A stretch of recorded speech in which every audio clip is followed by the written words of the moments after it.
They called him Bafford Cross, the man with the Midas touch, but also the man with a frozen heart. Women whispered about him, employees feared him, boardrooms admired him, but everyone knew the rule. No woman ever got close to Bafford Cross, not after what she did to him. This is the story of a billionaire who trusted no one, until a quiet maid with worn shoes and soft eyes turned his world upside down. 10 years ago, Bafford was in love. Engaged to a woman named Elise, a woman he believed in, invested in, and nearly married.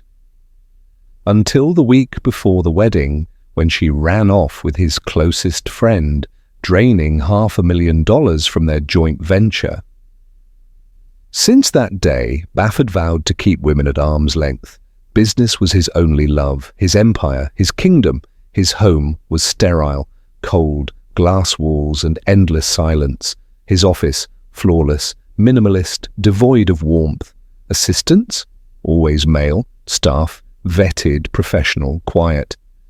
Until one morning the agency made a mistake, or maybe it was fate. She was late, rain-soaked. Holding a dripping mop bucket, she looked out of place. Her badge just read, Lena. Nothing more. Bafford noticed her because she didn't look at him. Everyone else did, with fear, admiration, or lust. She simply walked past him, eyes lowered, humming a tune that didn't belong in his cold world.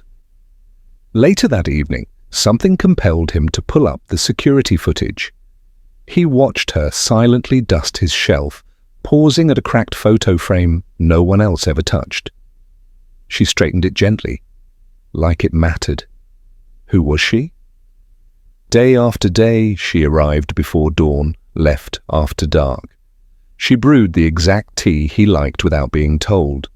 She cleaned quietly, leaving notes for forgotten meetings or misplaced items, never intrusive, always accurate. Once, he caught her staring out at the skyline. She didn't know he was behind her. She whispered to herself, I'm going to be something more than invisible one day. That night, Bafford couldn't sleep. He asked the agency for her record. They had none. He asked his building security, no ID log, just her first name. He confronted her. She stood still, eyes level. I'm paying off a debt. I keep quiet. I work hard. I leave when I'm done. That's all you need to know. Then she left. The next morning, she didn't return. Bafford couldn't shake it. He sent a team to find her, and what they discovered shook him. Lena wasn't a maid. She was a top finance graduate. Interned at Fortune 500 companies. She was once engaged to a startup founder who laundered funds under her name and vanished, leaving her bankrupt and blacklisted. Everything made sense now. Her silence, her caution, her pain. She hadn't survived. She was still surviving. He brought her back, not as a maid, as his personal assistant. She refused at first, said she didn't want favors. He offered a contract, fair pay, and said, This isn't charity. I want someone I can trust. You've already proven that. The office buzzed.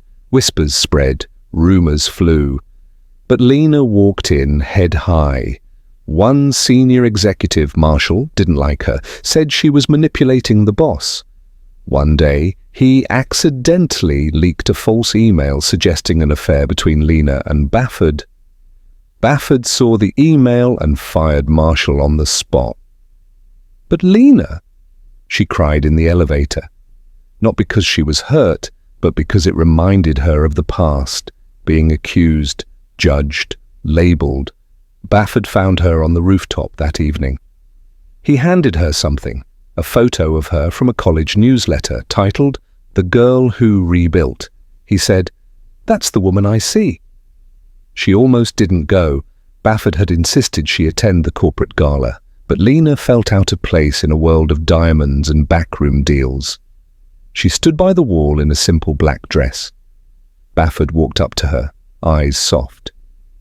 Dance with me, he said. People will talk. Let them. They danced slowly. No words, no cameras, just two broken people finding something whole in each other.